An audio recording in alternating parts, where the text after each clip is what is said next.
Radio India KRPA 1110 AM ਦੇ ਸਰੋਤਿਆਂ ਨੂੰ ਸੁਖਜੀਤ ਮੰਗਟ ਵੱਲੋਂ ਸਤਿ ਸ਼੍ਰੀ ਅਕਾਲ, good morning. 28 March 2022 programme Punjabi ਆਵਾਜ਼ ਵਿੱਚ ਤੁਹਾਡਾ ਸਵਾਗਤ ਹੈ। ਇਹ ਪ੍ਰੋਗਰਾਮ ਹਫ਼ਤੇ ਦੇ 5 ਦਿਨ Monday to Friday doctor Shinder Purewal ਤੇ ਮੇਰੇ ਵੱਲੋਂ ਆਪ ਸਭ ਲਈ ਪੇਸ਼ ਕੀਤਾ ਜਾਂਦਾ ਹੈ। ਪ੍ਰੋਗਰਾਮ ਦੇ ਵਿੱਚ ਅਸੀਂ ਗੱਲਬਾਤ ਕਰਦੇ ਹਾਂ ਉਹਨਾਂ ਖਬਰਾਂ ਬਾਰੇ ਜੋ ਸਾਡੇ ਆਲੇ ਦੁਆਲੇ ਵਾਪਰਦੀਆਂ ਨੇ।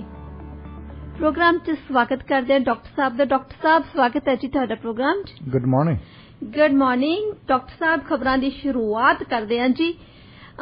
ਕੁਝ ਦਿਨ ਪਹਿਲਾਂ ਹੀ NDP ਦੀ ਤੇ ਲਿਬਰਲਸ ਦੀ ਇੱਕ ਮੈਰਿਜ ਆਫ ਕਨਵੀਨੀਅੰਸ ਹੋਈ ਸੀ ਜੀ।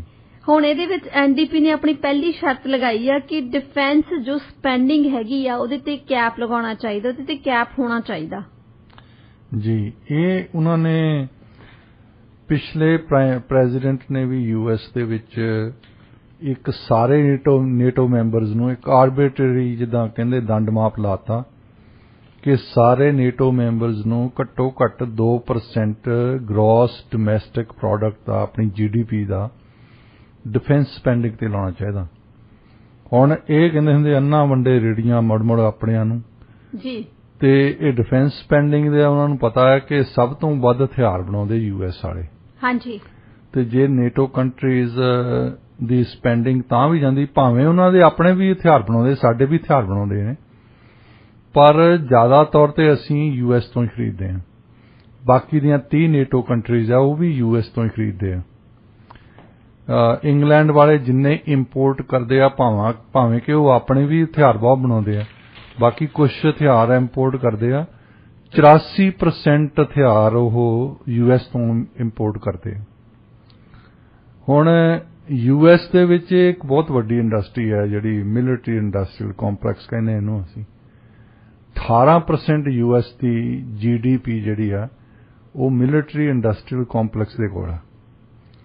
US ਦੇ ਪ੍ਰੈਜ਼ੀਡੈਂਟ ਹੁੰਦੇ ਸੀ ਪਹਿਲਾਂ ਜਨਰਲ ਆਈਜ਼ਨਹਾਵਰ, ਪਹਿਲਾਂ ਤਾਂ ਜਨਰਲ ਰਹੇ, ਉਦੋਂ ਬਾਅਦ ਇਲੈਕਟ ਹੋਏ। ਉਹਨਾਂ ਨੇ ਜਦੋਂ ਪ੍ਰੈਜ਼ੀਡੈਂਟ ਕੈਨੇਡੀ ਨੇ ਇਨਾਗੂਰੇਸ਼ਨ ਹੋਣੀ ਸੀ ਉਦੋਂ ਪ੍ਰੈਜ਼ੀਡੈਂਟ ਆਈਜ਼ਨਹਾਵਰ ਦੀ ਇੱਕ ਸਪੀਚ ਦਿੱਤੀ ਉਹਨਾਂ ਨੇ। ਤੁਸੀਂ ਮੰਨੋ ਵੀ ਇੱਕ ਜਨਰਲ ਨੇ, ਇੱਕ ਪ੍ਰੈਜ਼ੀਡੈਂਟ ਨੇ ਵਾਰਨਿੰਗ ਦਿੱਤੀ ਆਉਣ ਵਾਲੇ ਪ੍ਰੈਜ਼ੀਡੈਂਟ ਨੂੰ। ਉਹ ਕਹਿੰਦੇ ਕਿ ਧਿਆਨ ਰੱਖਿਓ, ਆਪਣਾ ਮਿਲਟਰੀ ਇੰਡਸਟਰੀਅਲ ਕੰਪਲੈਕਸ ਬਹੁਤ ਵੱਡਾ ਹੋ ਚੁੱਕਾ ਤੇ ਇਹ ਲੌਬੀ ਬਹੁਤ ਕਰਦੇ ਆ। ਜਿਹੜੇ ਲੋਕੀ ਇੰਨੇ ਹਥਿਆਰ ਵੇਚ ਰਹੇ ਆ, ਜਿਨ੍ਹਾਂ ਦੇ ਟਨ ਹਥਿਆਰ ਵਿਕ ਰਹੇ ਆ, ਉਹਨਾਂ ਦੇ ਕੋਲ ਬਿਲੀਅਨਸ ਆਫ ਡਾਲਰਸ ਆ। ਸਾਡਾ ਬਿਲੀਅਨਸ ਆਫ ਡਾਲਰਸ ਦਾ ਵੈਸੇ ਵੀ ਡਿਫੈਂਸ ਬਜਟ ਹੈ ਤੇ ਇਹ ਹਮੇਸ਼ਾ ਹੀ ਫਰਵਰੀ ਮਾਰਚ ਦੇ ਵਿੱਚ ਆ ਕੇ ਕਾਂਗਰਸ ਨੂੰ ਲੌਬੀ ਕਰਦੇ ਕਿ ਤੁਸੀਂ ਇਸ ਬਜਟ ਨੂੰ ਹੋਰ ਵਧਾਓ, ਮਤਲਬ ਉਹਨੂੰ ਹੋਰ ਪੈਸੇ ਦਿਓ। ਉਹ ਕਹਿੰਦੇ ਵੀ ਜੇ ਇਹਨਾਂ ਦੀ ਗੱਲ ਸੁਣਦੇ ਰਹੇ ਆਪਣੇ ਤੋਂ ਹੈਲਥ ਸਪੈਂਡਿੰਗ, ਐਜੂਕੇਸ਼ਨ ਸਪੈਂਡਿੰਗ ਜਿਹੜੀਆਂ ਹੋ ਰਿਹਾ ਉਹਨਾਂ ਲਈ ਪੈਸੇ ਨਹੀਂ ਬਚਣੇ। ਇਸ ਕਰਕੇ ਇੱਕ ਜਨਰਲ ਨੇ ਮਤਲਬ ਉਹਨਾਂ ਨੂੰ ਵਾਰਨਿੰਗ ਦਿੱਤੀ ਹੈ। ਉਸ ਵੇਲੇ ਤੋਂ ਬਾਅਦ ਤੁਸੀਂ ਲਾ ਲਓ ਹੁਣ ਕਿੰਨੇ ਸਾਲ, 50 ਸਾਲ 60 ਸਾਲ ਹੋ ਗਏ। 60 ਸਾਲਾਂ ਦੇ ਵਿੱਚ ਮਿਲਟਰੀ ਇੰਡਸਟਰੀਅਲ ਕੰਪਲੈਕਸ ਅੱਗੇ ਨਾਲੋਂ ਵੀ ਜ਼ਿਆਦਾ ਵਧਿਆ। ਐਨੀ ਦਿਨੀ ਖਾਸ ਤੌਰ ਤੇ ਜਦੋਂ ਕਾਂਗਰਸ ਨੇ ਬਜਟ ਪਾਸ ਕਰਨਾ ਹੁੰਦਾ ਤਾਂ ਜ਼ੋਰ ਪਾਉਣ ਜਾਂਦੇ, ਲੌਬੀ ਕਰਨ ਜਾਂਦੇ ਆ ਮਿਲਟਰੀ ਇੰਡਸਟਰੀਅਲ ਕੰਪਲੈਕਸ ਵਾਲੇ ਕਿ ਤੁਸੀਂ ਜ਼ਿਆਦਾ ਡਿਫੈਂਸ ਬਜਟ ਕਰੋ। ਉਹਦਾ ਹੀ ਕੈਨੇਡਾ ਦੇ ਵਿੱਚ ਵੀ ਅਸਰ ਹੈ ਕਿ ਅਸੀਂ ਕੈਨੇਡਾ ਦੇ ਵਿੱਚ 1.4 ਜਿਹਦਾ 1.39 ਐਗਜ਼ੈਕਟਲੀ ਜਿਹੜਾ GDP ਦਾ ਡਿਫੈਂਸ ਤੇ ਲਾਉਨੇ ਆ। ਕੋਈ ਬਹੁਤਾ ਨਹੀਂ ਹੈ, $22 ਬਿਲੀਅਨ ਹੈ। ਇਹਨਾਂ ਤੇ ਵੀ ਪ੍ਰੈਸ਼ਰ ਹੁਣ ਵੀ ਇਹ ਜੋ ਬਾਈਡਨ ਵੀ ਇਹੀ ਪਾ ਰਿਹਾ ਹੈ ਕਿ ਤੁਸੀਂ 2% ਕਰੋ, ਇਹਦਾ ਮਤਲਬ ਡਿਫੈਂਸ ਸਪੈਂਡਿੰਗ ਵਧਾਓ। ਹੁਣ ਡਿਫੈਂਸ ਸਪੈਂਡਿੰਗ ਕੈਨੇਡਾ ਦੇ ਵਿੱਚ ਵਧਾਉਣ ਦਾ ਮਤਲਬ ਇਹ ਆ, ਪਹਿਲਾਂ ਹੀ ਸਾਡੇ ਤੋਂ ਡੈਫਿਸਿਟ ਤਾਂ ਹੈਗਾ 354 ਬਿਲੀਅਨ ਦਾ। ਹਾਂਜੀ। ਤਾਂ ਫਿਰ ਜਿਹੜੇ ਪੈਸੇ ਤੁਸੀਂ ਹੈਲਥ ਕੇਅਰ ਤੇ ਲਾਉਨੇ ਆ, ਜਿਹੜੇ ਪੈਸੇ ਤੁਸੀਂ ਐਜੂਕੇਸ਼ਨ ਤੇ ਲਾਉਨੇ ਆ, ਆਪਣੇ ਇਨਫਰਾਸਟ੍ਰਕਚਰ ਤੇ ਲਾਉਨੇ ਆ, ਉਹ ਪੈਸੇ ਕੱਢ ਕੇ ਤੁਸੀਂ ਡਿਫੈਂਸ ਦੇ ਵਿੱਚ ਲਾਓ। ਇੱਕ ਤਾਂ ਉਹ ਡਿਫੈਂਸ ਦੇ ਹੁਣ ਜੇ ਰਫ ਐਸਟੀਮੇਟ ਕਰਦੇ ਅਸੀਂ, ਜਿਹੜੇ ਸਾਡੇ ਫ੍ਰਿਗੇਟਸ, ਸਾਡੇ ਡਿਸਟਰੋਇਰਸ ਨੇਵੀ ਦੇ ਖਤਮ ਹੀ ਹੋ ਚੁੱਕੇ ਤਕਰੀਬਨ। ਤੇ ਪਹਿਲਾਂ ਜਿਹੜੇ CF-18 ਲਏ ਆ ਉਹ ਵੀ ਖਤਮ ਹੀ ਹੋ ਚੁੱਕੇ ਤਕਰੀਬਨ। ਕੋਈ $70 ਬਿਲੀਅਨ ਦੀ ਇਸ ਵੇਲੇ ਲੋੜ ਹੈ कि सानू एयरफोर्स नूं, नेवी नूं, आर्मी नूं अपडेट करन दी, उस तो बाद ये पैसे लाने आ। हुण NDP ने ये गल कीती है फैडरली कि जे पैसे इदां लाउण लग पए तो फिर साडे ਜਿਹੜੇ ਅਸੀਂ ਤੁਹਾਨੂੰ ਕਹਿੰਦੇ ਆ ਕਿ ਚਾਈਲਡ ਕੇਅਰ ਪ੍ਰੋਗਰਾਮ ਲੈ ਕੇ ਆਓ, ਡੈਂਟਲ ਪ੍ਰੋਗਰਾਮ ਲੈ ਕੇ ਆਓ, ਜਿਹੜਾ ਕਰਕੇ ਅਸੀਂ ਜਿੱਤਦੇ ਆ ਜੀ, ਅਸੀਂ ਉਹਨਾਂ ਗੱਲਾਂ ਦੀ ਗੱਲ ਕੀਤੀ ਹੈ ਨਾ। ਹੁਣ ਇਹਦੇ ਵਿੱਚ ਜਿੱਦਾਂ ਹਮੇਸ਼ਾ ਹੀ ਹੁੰਦਾ, ਫਾਇਦਾ ਹੁੰਦਾ ਹੈ ਵੱਡੀ ਪਾਰਟੀ ਨੂੰ। ਵੱਡੀ ਪਾਰਟੀ ਜਿਹੜੀ ਗੌਰਮੈਂਟ ਦੇ ਵਿੱਚ ਆ ਉਹ ਹੈਗੀ ਫੈਡਰਲ ਲਿਬਰਲਸ। ਉਹ ਵੀ ਵੈਸੇ ਜੇ ਉਹਨਾਂ ਦੀ ਕਾਕਸ ਦੀ ਰਿਪੋਰਟ ਪੜ੍ਹੀ ਜਾਵੇ ਉਹ ਵੀ ਇਸੇ ਹੱਕ ਦੇ ਵਿੱਚ ਹੈ कि डिफेंस स्पेंडिंग नूं वधाउणा नहीं चाहिदा, पर उन्हां लई हुण मौज वाली गल इह है कि हुण उन्हां नूं कुछ कहण दी लोड़ नहीं, क्योंकि लोकी जिहड़े तां डिफेंस स्पेंडिंग वधाउणा चाहुंदे कैनेडा दे विच ਉਹ ਕਹਿਣਗੇ ਦੇਖ ਲਓ ਜੀ NDP ਨੇ ਕਰ ਦਿੱਤਾ, ਸੋ NDP ਦੇ ਸਿਰ ਪੈ ਗਿਆ ਨਾ ਜੀ।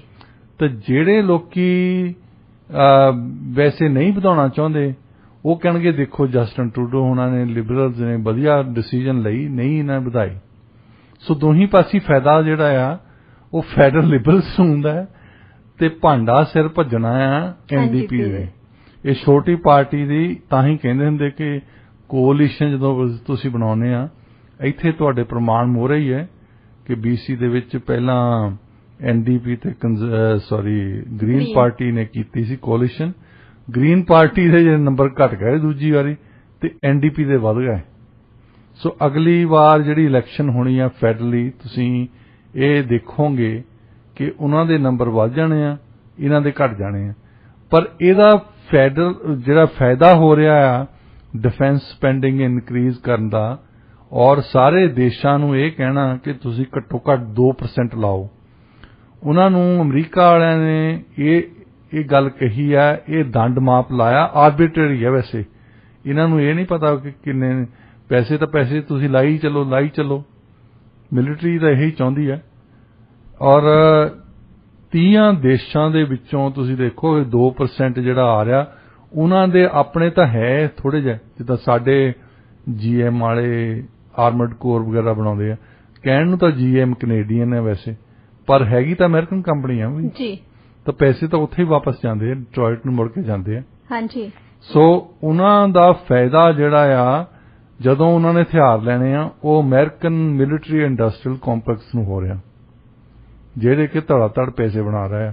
ਮੈਂ ਪਿਛਲੇ ਹਫ਼ਤੇ ਹੀ ਦੇਖਦਾ ਸੀ, ਉਦੋਂ ਲੌਕਹੀਡ ਜਿਹੜੀ ਕੰਪਨੀ, ਇੱਕ ਹੀ ਕੰਪਨੀ ਦੀ ਗੱਲ ਕਰਦੇ ਹਾਂ ਹਾਲੇ, ਤੁਸੀਂ ਜਿੰਨੀਆਂ ਵੀ ਕੰਪਨੀਆਂ ਆ ਉਹਨਾਂ ਦੇ ਜਾ ਕੇ ਨਿਊਯਾਰਕ ਸਟਾਕ ਐਕਸਚੇਂਜ ਤੇ ਉਹ ਆਪਣੇ ਸ਼ੇਅਰ ਵੇਚਦੇ ਆ। ਅੱਜ ਜਿੱਦਣ ਦੀ ਯੂਕਰੇਨੀਅਨ ਵਾਰ ਸ਼ੁਰੂ ਹੋਈ ਆ ਉਸ ਦਿਨ ਤੋਂ ਬਾਅਦ ਇਹਨਾਂ ਦੇ ਸ਼ੇਅਰ ਤਾਂ ਤੇ ਤਾਂ ਚੜੀ ਜਾਂਦੇ। ਜਦੋਂ ਇਰਾਕ ਵਾਰ ਲੱਗੀ ਸੀ ਉਦੋਂ ਵੀ ਸ਼ੇਅਰ ਤਾਂ ਚੜ੍ਹਦੇ ਸੀ। ਜਦੋਂ 9/11 ਹੋਈ ਆ ਤਾਂ ਉਸ ਵੇਲੇ ਪਤਾ ਲੱਗਾ ਇੱਕਦਮ ਜਾਰਜ ਬੁਸ਼ ਦੀ ਫੈਮਿਲੀ ਜਿਹੜੀ ਆ, ਪਰਿਵਾਰ ਆ, ਉਹ ਤੇ ਸਾਊਦੀ ਅਰੇਬੀਆ ਦੀ ਫੈਮਿਲੀ ਜਿਹੜੀ ਰਾਇਲ ਫੈਮਿਲੀ ਆ, ਉਹਨਾਂ ਨੇ ਇੱਕ ਇਕੱਠੀ ਇਨਵੈਸਟਮੈਂਟ ਕੀਤੀ ਸੀ। ਉਹਦੀ ਕੰਪਨੀ ਦਾ ਨਾਮ ਸੀ ਕਾਰਲਾਈਲ, CARLYLE। ਉਹ ਕਾਰਲਾਈਲ ਕੰਪਨੀ ਦੇ ਵਿੱਚੋਂ ਜਿਹੜੇ ਹਥਿਆਰਾਂ ਦੀਆਂ ਕੰਪਨੀਆਂ ਹਥਿਆਰ ਵੇਚਦੀਆਂ, ਉਹਨਾਂ ਦੇ ਸਟਾਕ ਮਾਰਕੀਟ ਦੇ ਵਿੱਚ ਸ਼ੇਅਰ ਖਰੀਦਦੇ ਹੁੰਦੇ ਸੀ। ਤੇ ਉਸ ਵੇਲੇ ਜਦੋਂ ਪਤਾ ਲੱਗਾ ਕਿ 19 ਜਿਹੜੇ ਹਾਈਜੈਕਰਸ ਆ ਉਹਨਾਂ ਚੋਂ 14 ਸਾਊਦੀ ਅਰੇਬੀਆ ਦੇ ਆ, ਇਹਨਾਂ ਨੇ ਉਸ ਕੰਪਨੀ ਦੀ ਵੈਬਸਾਈਟ ਬੰਦ ਕਰ ਦਿੱਤੀ, ਕਿਉਂਕਿ ਉਹ ਤੇ ਪਹਿਲਾਂ ਲਿਖਿਆ ਸੀ ਕਿ ਜਾਰਜ ਬੁਸ਼ ਦੇ ਪਰਿਵਾਰ ਤੇ ਸਾਊਦੀ ਅਰੇਬੀਆ ਦੀ ਰਾਇਲ ਫੈਮਿਲੀ ਵਾਲੇ ਇਕੱਠੇ ਇਨਵੈਸਟਮੈਂਟ ਕਰਦੇ ਆ। ਉਸ ਤੋਂ ਫਿਰ ਮੀਡੀਆ ਦੇ ਵਿੱਚ ਪਹਿਲਾਂ ਰਿਪੋਰਟ ਆਈਆਂ 1-2, ਉਸ ਤੋਂ ਬਾਅਦ ਮੀਡੀਆ ਦੇ ਵਿੱਚ ਵੀ ਬੰਦ ਕਰ ਦਿੱਤੀਆਂ। ਤੇ ਇਹਦੇ ਵਿੱਚ ਇਹਦਾ ਮਤਲਬ ਸੀ ਕਿ ਇੱਕ ਪਾਸੇ ਤਾਂ ਰੌਲਾ ਪਾ ਰਿਹਾ ਸੀ ਕਿ ਸਾਊਦੀ ਅਰੇਬੀਆ ਨੇ ਬੰਦੇ ਭੇਜੇ ਆ ਹਾਈਜੈਕਿੰਗ ਕਰਕੇ, ਵਰਲਡ ਟ੍ਰੇਡ ਸੈਂਟਰ ਦੇ ਵਿੱਚ ਟੈਰਰਿਸਟ ਬਾਮਿੰਗ ਹੋਈ ਹੈ। ਦੂਸਰੇ ਪਾਸੇ ਇਹਨਾਂ ਦੇ ਸਬੰਧ ਹੈ, ਇਹਨਾਂ ਨੇ ਮਿਲਟਰੀ ਇੰਡਸਟਰੀਅਲ ਕੰਪਲੈਕਸ ਦੇ ਜਿੰਨੇ ਸ਼ੇਅਰਸ ਇਕੱਠਿਆਂ ਨੇ ਖਰੀਦੇ, ਇਕੱਠਿਆਂ ਨੇ ਪ੍ਰੋਫਿਟ ਬਣਾਏ ਆ। ਉਸ ਤੋਂ ਬਾਅਦ ਫਟਾਫਟ ਫੈਸਲਾ ਕੀਤਾ ਕਿ ਕਿਸੇ ਹੋਰ ਤੇ ਬਲੇਮ ਲਾਇਆ ਜਾਵੇ। ਇਹਨਾਂ ਨੇ ਉਹ ਬਲੇਮ ਅਫਗਾਨਿਸਤਾਨ ਤੇ ਲਾਤਾ। ਅਫਗਾਨਿਸਤਾਨ ਤੇ ਫੌਜਾਂ ਭੇਜਣ ਦਾ ਮਤਲਬ ਇਹ ਹੀ ਸੀ ਕਿ ਆਪਣੀ ਜਿਹੜੀ ਅੰਦਰੂਨੀ ਡੀਲਿੰਗ ਚੱਲਦੀ ਹੈ ਸਾਡੀ ਸਾਊਦੀ ਅਰੇਬੀਆ ਦੇ ਨਾਲ, ਉਹ ਖਤਮ ਹੋਵੇ ਤੇ ਤੀਸਰਾ ਬੰਦਾ ਕਿਉਂਕਿ ਲੋਕਾਂ ਦੇ ਵਿੱਚ ਉਸ ਵੇਲੇ ਗੁੱਸਾ ਸੀ ਔਰ ਇੰਨਾ ਧੂਆਂਧਾਰ ਪ੍ਰਚਾਰ ਕੀਤਾ ਗਿਆ ਕਿ ਦੇਖੋ ਸਾਊਦੀ ਜਿਹੜਾ ਇਰਾਕ ਆ ਜਦੋਂ ਬਾਅਦ ਦੇ ਵਿੱਚ ਇਰਾਕ ਦੇ ਵਿੱਚ ਹਮਲਾ ਕੀਤਾ, ਇਰਾਕ ਦਾ ਜਿਹੜਾ ਪ੍ਰੈਜ਼ੀਡੈਂਟ ਸੀ ਉਹਦਾ ਕੋਈ ਸੰਬੰਧ ਨਹੀਂ ਸੀ ਅਲ ਕਾਇਦਾ ਦੇ ਨਾਲ। 70% ਅਮਰੀਕਨ ਨੇ ਮੁੜ ਕੇ ਓਪੀਨੀਅਨ ਪੋਲ ਦੇ ਵਿੱਚ ਇਹ ਕਿਹਾ ਕਿ ਸਦਾਮ ਹੁਸੈਨ ਦਾ ਅਲ ਕਾਇਦਾ ਦਾ ਮੈਂਬਰ ਹੈ। ਇਸ ਕਰਕੇ ਕਿ ਮੀਡੀਆ ਨੇ ਉਹਨਾਂ ਨੂੰ ਕਨਵਿੰਸ ਕਰ ਦਿੱਤਾ ਕਿ ਉਹਨਾਂ ਨੂੰ ਦੱਸ ਦਿੱਤਾ ਕਿ ਇਹ ਬੱਕਰੀ ਨਹੀਂ, ਇਹ ਸ਼ੇਰ ਹੈ। ਇਹ ਪ੍ਰੋਪੇਗੈਂਡੇ ਦਾ ਇੰਨਾ ਅਸਰ ਪੈਂਦਾ ਔਰ ਖਾਸ ਤੌਰ ਤੇ ਮਿਲਟਰੀ ਦਾ ਅਸਰ। ਤੁਸੀਂ ਦੇਖੋ ਕਿ ਇੱਕ ਐਡੀ ਵੱਡੀ ਇਕਨੋਮੀ ਦੇ ਵਿੱਚ 18% ਜਿਹੜੀ GDP ਆ ਉਹ ਸਿਰਫ ਉਹਨਾਂ ਦੇ ਕੋਲ ਹੈ ਜਿਹੜੇ ਹਥਿਆਰ ਬਣਾਉਂਦੇ ਆ। ਹਥਿਆਰ ਹੁਣ ਗਾਜਰਾਂ ਆਲੂ ਤਾਂ ਹੈ ਨਹੀਂ ਜਿਹੜੇ ਖਾਧੇ ਜਾ ਸਕਦੇ, ਇਹਨਾਂ ਨੂੰ ਤਾਂ ਬੰਦੇ ਹੀ ਮਾਰਨੇ। ਜੀ ਬਿਲਕੁਲ।